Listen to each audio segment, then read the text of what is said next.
to try and get to a C-suite role, because obviously that's a pinnacle of kind of the executive sort of pathway within an organization.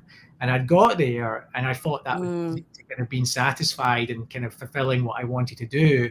But then I was kind of having these thoughts around that actually I've got much more of a curiosity about why can't we solve these types of problems, or why can't the industry move on from this type of way that it's doing things? To say that the pandemic has been a forcing function in the insurance industry is an understatement.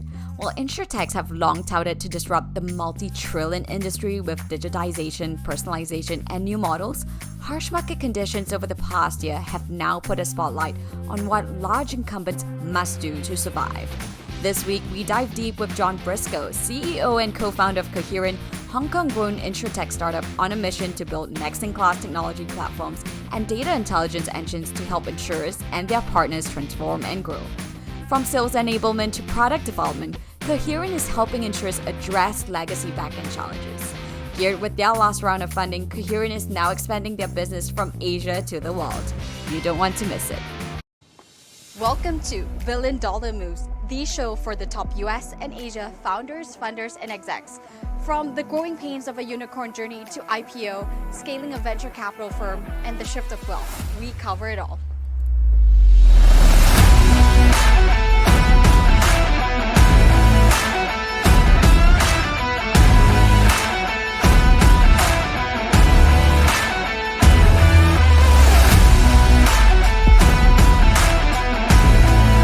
Good afternoon, everyone. It is such a pleasure to be back here.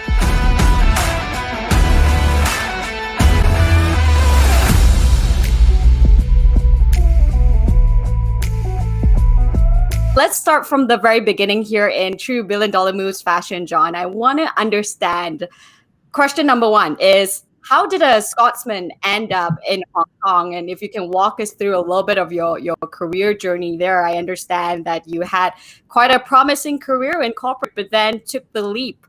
So get started and fire away. No, it's a great first question, Sarah. I'm more than happy to give you that background.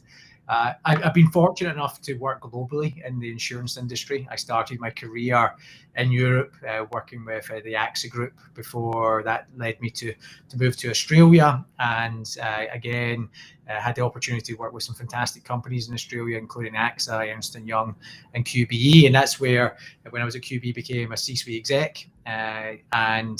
After overseeing a number of things in the Australian market, they asked me to move to Asia. And I moved there in, I think, 2013, which seems a lifetime ago, and moved there obviously with the intention of continuing and accelerating my executive career. And that was a fantastic role for a few years before moving on to another organization called Manulife, one of the largest life insurers in the world, where ultimately I had a role which oversaw nearly 3,000 people and across IT and operations within that organization. And then the reality being that because I'd obviously been in Hong Kong, I'd been in Australia, I'd been in Europe, as well as getting to travel the world in my role, that had helped me accumulate a deep knowledge of the sector and a deep knowledge of probably what was good in the industry, what could be improved in the industry.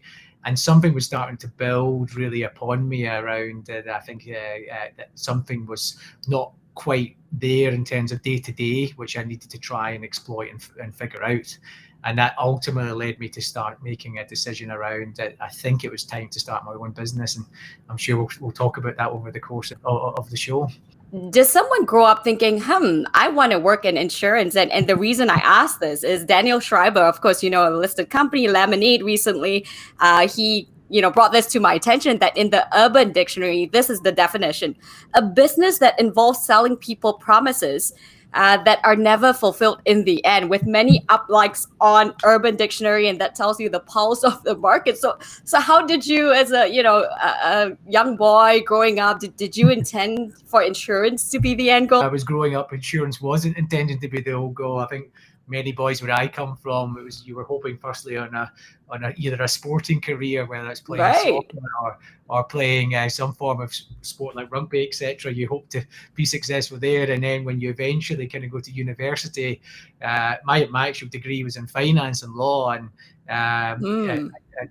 my natural career path from that you'd think is more like investment banking, and actually had been offered a couple of roles to go into investment banking.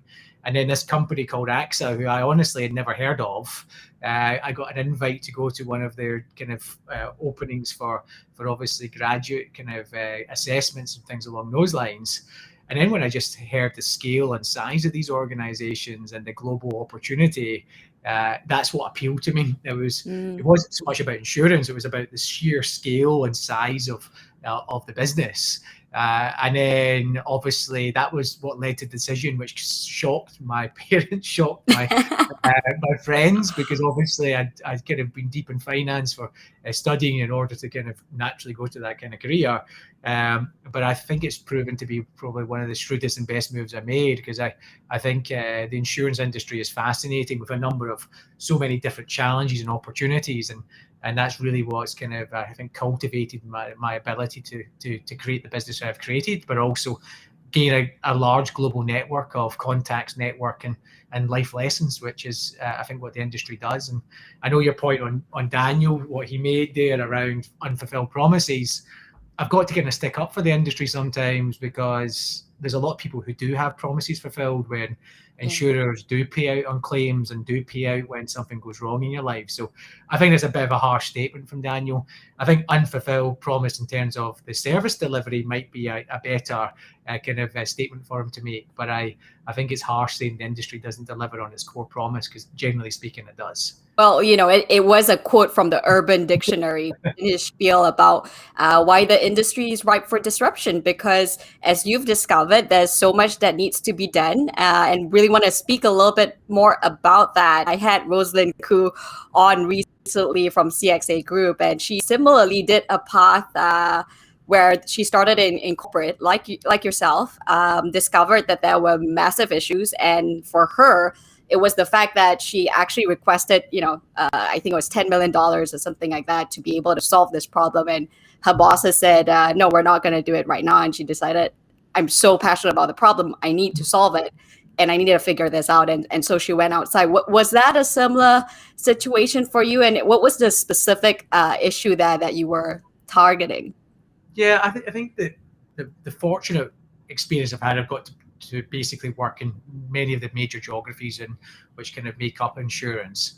And what I noticed, regardless of going from company to company or whether I'd done some consulting, it seemed to be the same problems existed in the same regions, and the same solutions that had been tried by some of the insurers hadn't proven to be as successful as they hoped, or hadn't even kind of moved the dial at all. So when I kind of really started thinking about it, obviously what you try and do when you're in your career, maybe it's a company issue. So you move to a different company to see if it's a different challenge. And then you realize it's not a company issue. And then you can move between different types of insurance on the P&C side or the life side. And then you realize it's the same issue, regardless of the different types of insurance. So I came to a conclusion, I think, in my mid-30s, where basically the issue is that people don't really know how to solve some of these really complex problems which exist in the industry.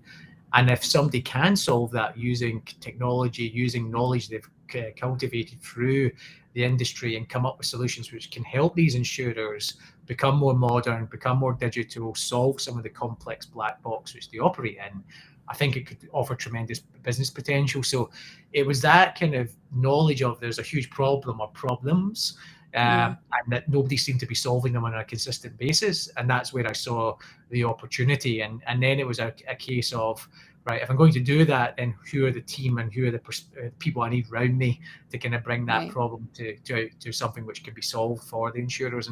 And that was the kind of the inspiration about wanting to kind of create the business. So a couple of things that, first of all, is, you started this, as you mentioned, in your mid-30s, and many entrepreneurs, you think about the stereotypical image of a Silicon Valley entrepreneur. Typically, they're young and they're fired up, but also the key thing is not much responsibilities. You started on entrepreneurship. after you got married and you had kids, as you worked with Manulife towards the end, before you started your career in your startup, right? So how did you plan for that? Yeah, so it wasn't an instant process. This was something that builds up on you, right? It's like an itch which starts spreading across your body of going, something's not quite right, because ultimately, when you start your business career, your pathway is to try and get to a C-suite role, right? Because obviously that's a pinnacle of the kind of the executive sort of pathway within an organization. And I'd got there, and I thought that would kind of been satisfied and kind of fulfilling what I wanted to do. But then I was kind of having these thoughts around that actually I've got much more of a curiosity about why can't we solve these types of problems, or why can't the industry move on from this type of way that it's doing things? And that itch, as I mentioned, became more and more kind of ingrained in my brain. And then I started realizing that there was this whole different way of obviously kind of bringing that to life. And I started meeting entrepreneurs through kind of network, as well as through kind of connections from obviously the role I had, and then realized that people who kind of really genuinely make a difference in solving big problems, they have to be fully dedicated to it. They have to kind of step out of that comfort zone and willing to take the chance to kind of live the opportunity that they believe exists. And that was basically the kind of the litmus test for me. The experiences and lessons and insights I got from other entrepreneurs or people who had been successful. It was generally, you have to take that leap of faith, and then you have to go about it as hard as you can and give it your best shot. And that's ultimately what then drove me to do it. So that then meant some sacrifices along the way, which you would understand. That it's very nice getting paid a nice salary and a nice executive bonus and all the perks which come with that. So to kind of obviously, Kevin, you quite rightly said, like I made that decision when we were having after our second child. We've now got 3 children, but basically after the second child, making that call meant that we as a family were also going to be downsizing housing. There was going to be a commitment financially to bootstrap this business to begin with. So there's an element of risk, but I think you have to be kind of trusting that you know what you're doing in regards to the direction that you want to head, and that you've got enough people who believe that you'll get to an outcome. And once I felt I had that confidence, then it was a case of taking the leap and going for it. Right. And what was the problem specifically? If you can, we can now go a little bit into, your business and how things are being approached differently, customization, digitization, prevention versus cure are the buzzwords today, right? In the insurance industry, it seems like every insurtech is addressing similar issues, maybe different angles, and you are addressing the full life cycle. Talk to us a little bit more about how you're viewing the problem that got you to, decide to downsize and jump and make this dream happen. Really good question, because I think what is something I didn't do well to begin with was focus on one particular problem, because of my experience of the industry, my experience of knowing what the issues were. Like we're actually probably trying to tackle too many problems to begin with. We knew problems which existed in product, we knew problems which existed in distribution, we knew problems which existed in core tech. So from our point of view, we were spreading ourselves probably too thin in regards to actually like really kind of narrowing down and kind of going at one particular problem to begin with, and then expanding from there. So lesson learned, if anyone is coming from a similar situation as mine, and you've come from an extensive level of knowledge, even though you have knowledge of all these problems, focus really hard day one, then build up. So that's a self-reflection. If I had my time again, I would have done very differently. But needless to say, by doing that, it also kind of brings out which are the problems which people want to listen to the most. And then we quickly heard the same problem exist over and over again. And I'll try and explain it in very layman terms. Yeah. The insurance industry loves spreadsheets. And I mean loves them. They have probably the most complex spreadsheets that you could imagine in the world. And whether it's for product models, pricing models, underwriting models, etc. But those spreadsheets create an industry internally in terms of how do you turn that spreadsheet into something which can be coded into a system in order to be provided to customers, to distributors, or to enable business rules to work. And it's something which every insurer on earth basically kind of has to go through this process of friction between people who are creating models to people who are coding internally. And what we realized is, and we stumbled upon, is we came about with a capability and a platform which can turn any spreadsheet into code instantly. And even though the word spreadsheet doesn't sound sexy, but if you can turn 1 million formulas or 1 million logic pieces or 50 million logic pieces into code without any coder being involved, the opportunity for speed, efficiency, as well as essentially total cost of ownership reduction is huge for the insurance industry.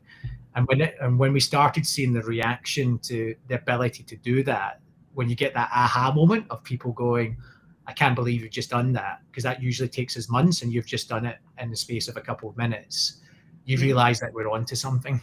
So we really pivoted the business to kind of be really focused on how many sort of ways can we start to expand that capability and turn it into a truly kind of a SaaS-ready product over the last 2 years.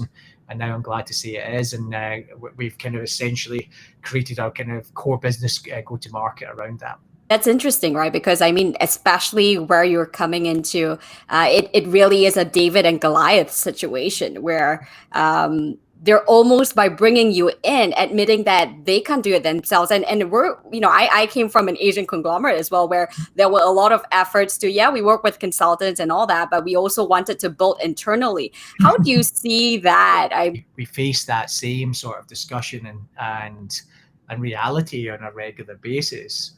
So I could just accept that, but I don't. Instead, what I'm trying to help my clients and the organizations we work with, tell them understand that the world of software, as well as the world of what you mean by developing internally, I think is radically transformed. So from our point of view, if we think about the technology solutions or technology product we have, everything's componentized. So you can either take everything we have, or you can take parts of it. And if you still want, as the insurer, to build an overall solution and feed best of parts into that, you can.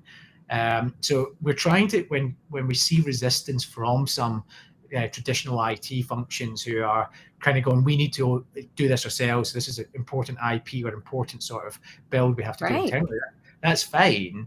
But what we're saying is, you can't have world-class components across every part of what you're trying to develop, because there's a lot of companies who have developed this and focused on this every day for a number of years. So instead, therefore, we're trying to help shift the thinking. If they're not ready to be a kind of pure, I'm just going to consume as many SaaS products as I can, actually, how do they leverage pieces of the puzzle to make their overall solution better? And then that can create a good win-win also. So we're trying to just change a bit of the mindset, as well as the kind of what actually software opportunity now provides. And I think it's starting to resonate. You've expanded. I mean, you're still based in Hong Kong. I think that, as I hear it, will always be one of the key headquarters. Talk to us about your expansion strategy. I saw you recently brought on a stellar CEO for the US market as well. Talk to us here about, how was your mental model in starting in Hong Kong and then going to which countries first?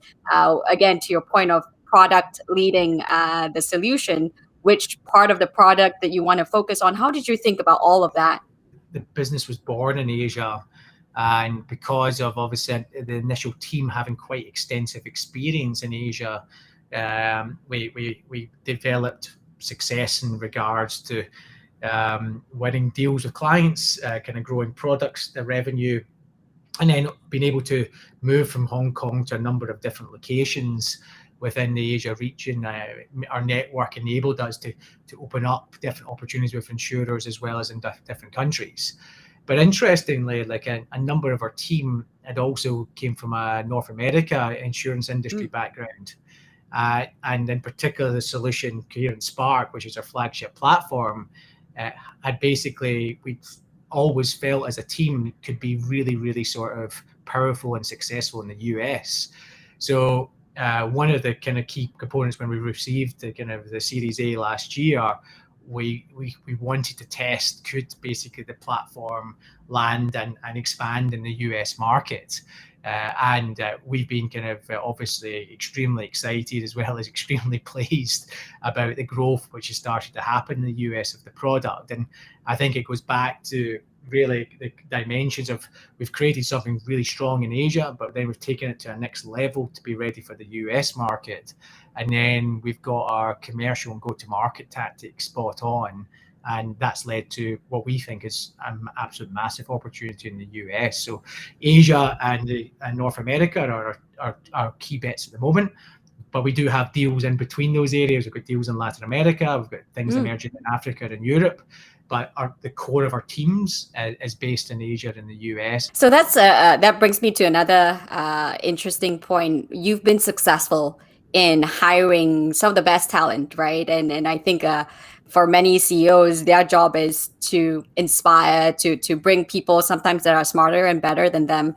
How have you been able to do that for your company? Many of them are smarter than me if they're watching in. So I think they'll like the fact of appreciating that.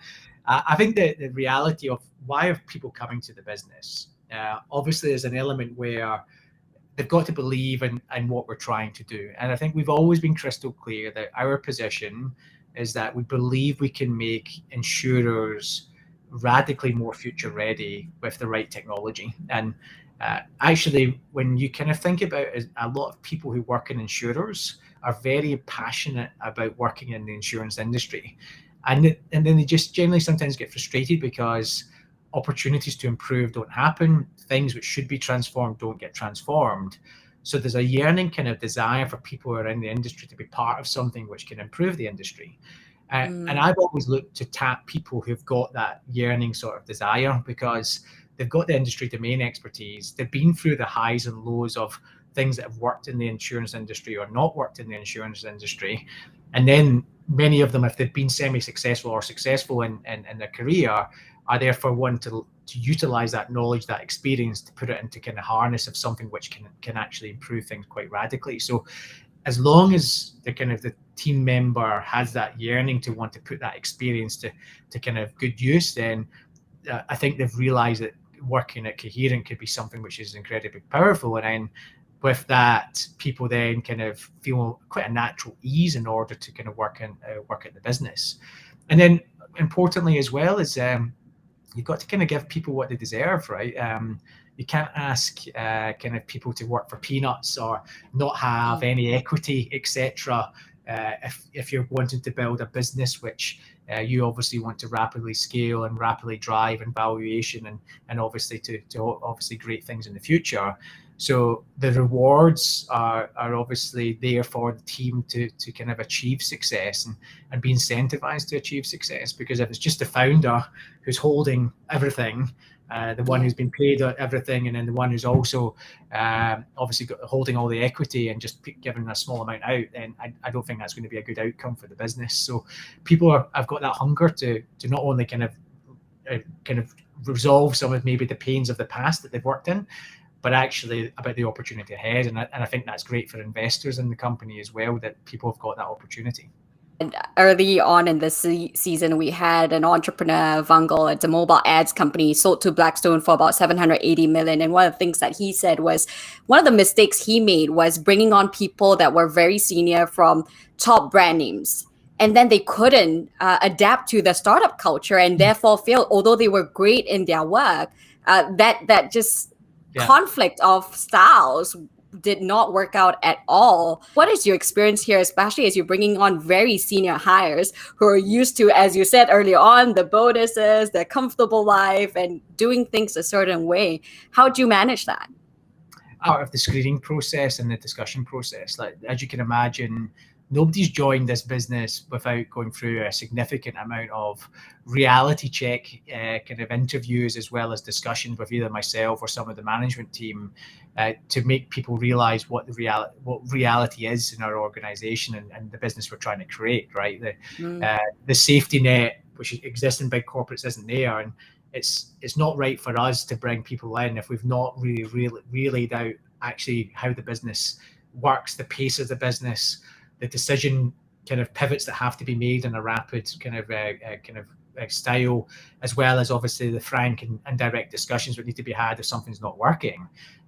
So nobody's coming into that business without kind of actually knowing exactly what they're letting themselves in for. And along the way, there's been people who've dropped out of the process because I think when they realized what it was going to mean, they were like, that's probably not for me, and I'm probably not the best fit for your organization. And that's a positive process that happens, because the worst thing that happens is if you bring in people and they don't know what they're letting themselves in for, and then it becomes something which actually is it creates an issue in culture in our business, because people can then see that they're not committed to it. So we're very frank in that upside, that upfront element. And then I think the other thing is, obviously, if you bring in some industry people, like I should say, we've got a lot of obviously more traditional startup kind of software engineers, product people, etc. But we're also complementing that with industry people. It's the duty of the team who come from maybe more of a software and startup background to educate their colleagues on basically everything that moves the dial around SaaS and around the startup as well, so that they can basically get up to speed as quickly as possible. Because if you're just hoping that they're going to learn by a book, guess what? They're not going to learn that quickly. So there's a shared accountability to kind of the team kind of educates anyone who's coming in from maybe a more specialized industry role, so that they can embrace the organization really quickly. And today, I'm going to say it, I think it's worked. Like obviously along the way, there'll be times when we might make mistakes like any organization. But I think by doing that process, that's why our stickiness of the people we have brought in has been good. And obviously the performance has been excellent as well. So now thinking about success for Coherent, as you're expanding and you're fresh off, and we want to talk about that fundraising as well. As you're headed into the US, guns blazing, 14 million in the bag, what does success look like to you? And also, I'm interested in the American market. How are you thinking about it when it is arguably saturated? There's an insurtech that's popping out every other day, and there are big companies that have benefited from the last couple of years. How are you thinking about that? Yeah, I think going back to the first question, obviously what does success and what we're trying to aspire towards, and people, I know people sometimes provide prophetic sort of, I would love this a vision to be achieved in 4 or 5 years. Ultimately, we as a company, the passion is to make the insurance industry future ready. And what we mean by future ready is that it is 10 times more efficient than it is today, that consumers actually enjoy working with insurance companies, and that technology companies do become one of the more advanced in regards to how they're adopting technology in order to kind of maximize benefits in the kind of ecosystems which are creating, right? So if we can be a pivotal part of helping the industry be future ready, then the commercial and business model as well as growth opportunities are limitless. There's 5,000 insurance companies globally. It's a multi-trillion-dollar industry, right? There's an opportunity for us to become famous by helping the insurance industry kind of aspire towards the things I just mentioned. So that's what motivates us. That's what kind of drives us on a daily and weekly and monthly basis. Are we kind of helping our clients really evolve their kind of capabilities? And if we're doing that, we're helping the industry as a whole. So that's the sort of focus which drives us. And then going on the US, obviously it is a kind of very competitive B2B market, and it is an element of obviously, as you say, there's lots of insurtechs, etc. But I think the simple fact is there's still a lot of insurtechs who still don't understand insurance. And I've got a perspective that the winners will be the ones who can solve the deepest problems, can interact with the insurers, which in a way which basically the insurers really understand why this company adds tremendous value, and continually provide different ways of how the product can evolve, rather than maybe an initial sort of kind of SaaS deployment. What else can you do with that product as you evolve that product? So we're quite bullish in the US because our client acquisition has been fairly tremendous already, and as we move to different states in terms of kind of exploring the opportunities. It seems a common problem seems to exist across many of those different states and therefore many of those insurers. So it's about executing against the plan we have. It's about executing against the product roadmap we have, but we think we're in the right space at the right time, and that's why we're going quite aggressive in the US market.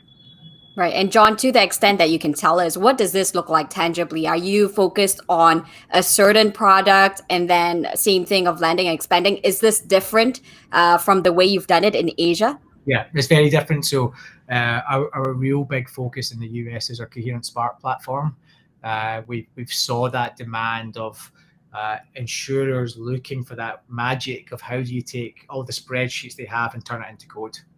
And that's led to not only tremendous opportunities in insurance, it's actually starting to stretch beyond insurance as well. We're starting to see opportunities in capital markets and beyond.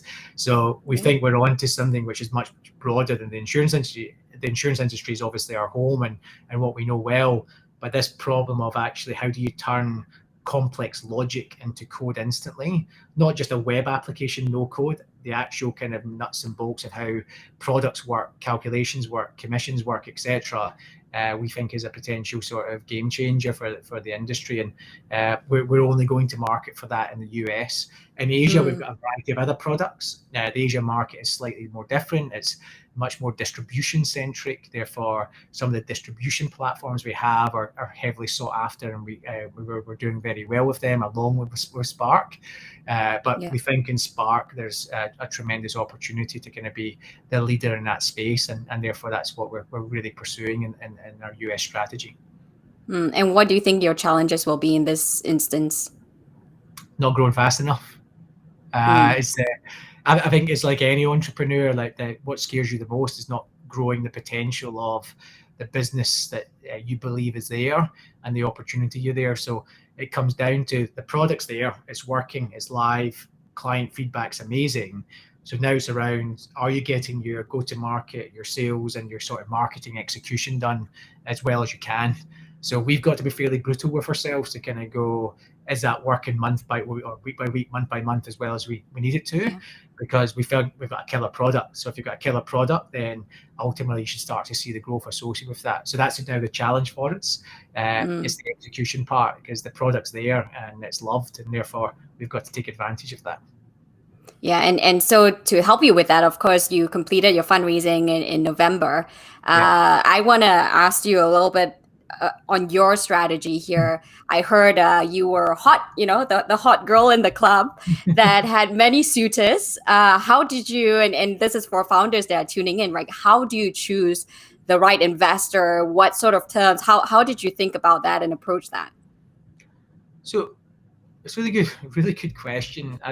When we went through our Series A, we did have a lot of interactions with a lot of great VCs and investors, and obviously in many ways you kind of get a real variety of different perspectives, opinions and viewpoints on where people see the opportunity, where people see your business and where it can evolve to. And I think during that you come through a natural sort of filtering process around what resonates with the philosophy of how the VC kind of maybe views your business, which ones resonate the most with how you see your business.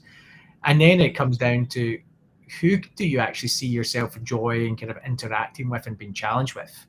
Because I think you've probably heard this statement a lot, like going into investment, whether it's a Series A or a Series B or beyond, you've got to treat it like a relationship or a marriage. It's not something which you can just break off because you felt falling out with someone. It's something that you've got to be comfortable in challenging each other, speaking directly, but also counseling each other at the right time as well, as would happen in any relationship. And Cafe Innovation, who've been fantastic kind of lead investor for us, that I felt that comfort with them. A, they understood the opportunity, what we were trying to do, as well as B, that the model and relationship they have with their founders and companies and how they actually like portfolio companies to operate was something which was quite kind of in sync with how I would like to work with an investor. And I think that's really important, because obviously you hear of other stories where maybe the investor and the founder haven't kind of mixed after the investment.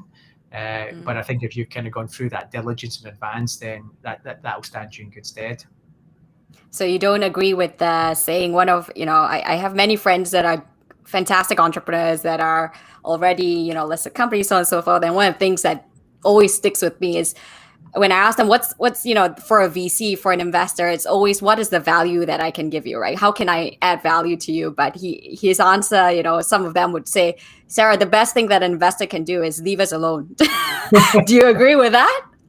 Yeah, so I do think, and this is what I've really enjoyed on the interactions with Cafe, and has been that they have gave us rope to still experiment and still incubate and still kind of test certain things, but with the expectation that we'll come to a conclusion at a certain point around where we're really going to place our biggest chips and our biggest sort of game plan moving forward. So I think if somebody forces you too early into a particular route before you're ready for that, then that can lead to, I imagine, quite a lot of confrontation between the investor and the founding team.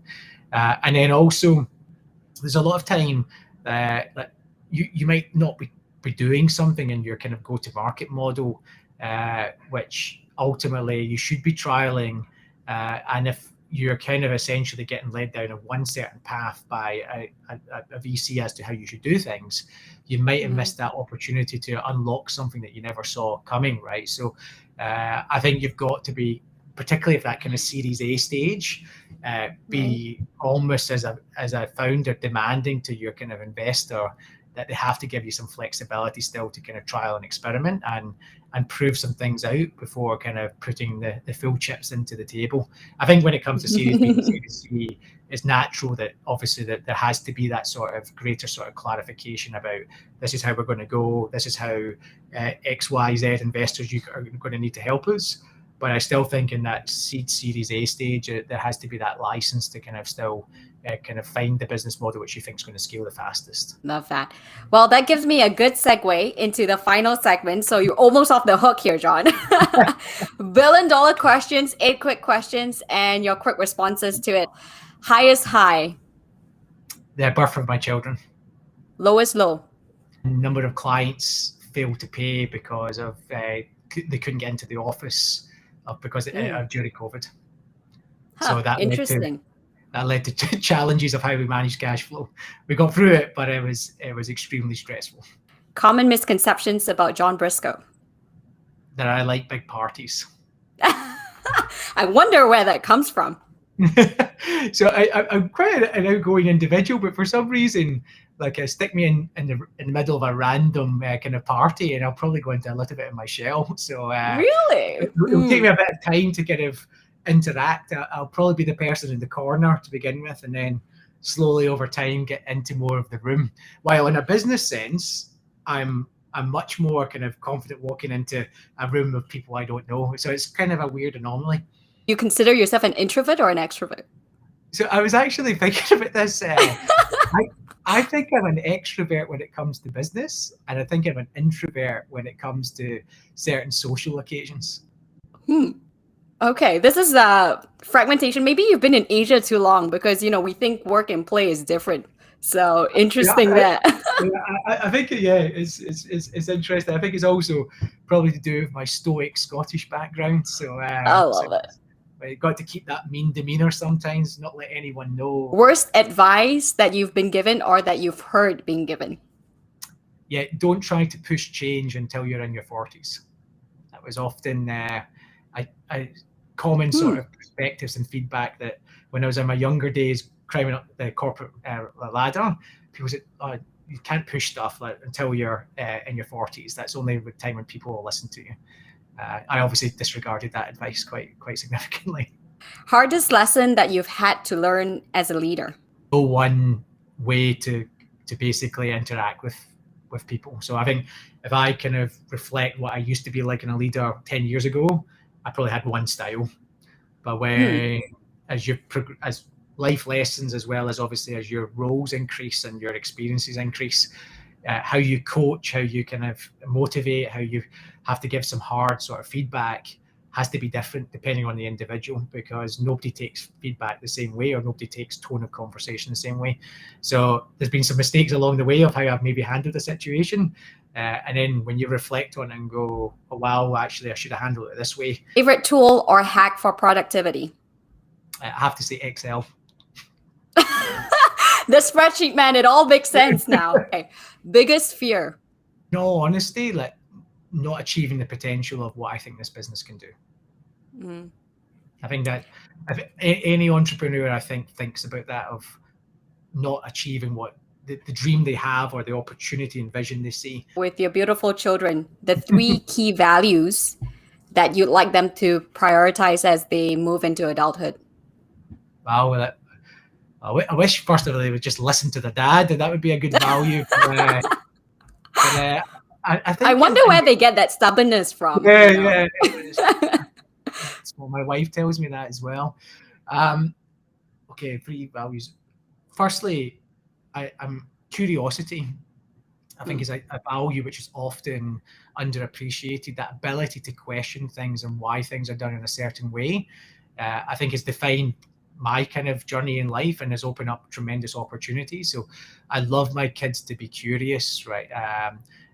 Sometimes in Asia, the educational system here is very regimented, and I think in many ways that's good, but in other ways I want my kids to kind of ask and ponder about certain things, because I think that can lead to a much more open mindset about where you can take things. The second one, it's passion about something you love. I don't think you can be passionate about everything in life, but if you start to love something, then don't be frightened to kind of show that passion around how much you love it. Obviously, my passion's Excel, and I've got that to life, right? But in general, like I feel sometimes people like try to suppress something they're really passionate about, when actually they should be outlining why their passion's so impactful to whether it's something in society or something actually what they're trying to achieve in business. And then the third one, which is a kind of going back to my first comment where I said listen to the dad, it is about listening. I think I've had the beauty of being able to work in numerous countries, have networks of friends in different languages, as well as in different sort of kind of dynamics, and you realize that the importance of listening and the wisdom you can pick up from that. There's some things which I brought into our business model, for example, where it's through tidbits of listening to other people's conversations and then trying to figure out, well, what can that mean for our business? And the best ideas you get are listening sort of from your network, or listening from people who are worth listening to. And too often people don't spend enough time listening. Like they're playing too much on their phone, or they're distracted by other things.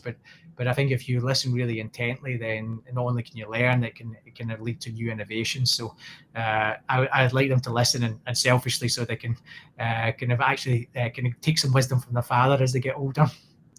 Yeah. Well, John, that is actually, I did not prompt you to say that, but that's a perfect way to end this, because the reason I do this is to listen to people on the ground, to listen to some of the real struggles and really being candid about it, right? In Asia, as you know, there's a lot of concept of saving face, and we don't talk about failures. We don't embrace failure enough, but it's part of the journey, and there's no overnight success without the many, many nights of hardship and failure and whatever form that takes. So thank you so much for taking this time, for allowing us to listen to your story. And hopefully your children, when they're older, will be able to tune into this too. So if they're not listening to you now, they'll listen to you in the future. And Auntie Sarah will come and see them. No, fantastic. No, I really appreciate the opportunity, Sarah. It's been a pleasure, and looking forward to hearing your shows ongoing. They're fantastic to listen to.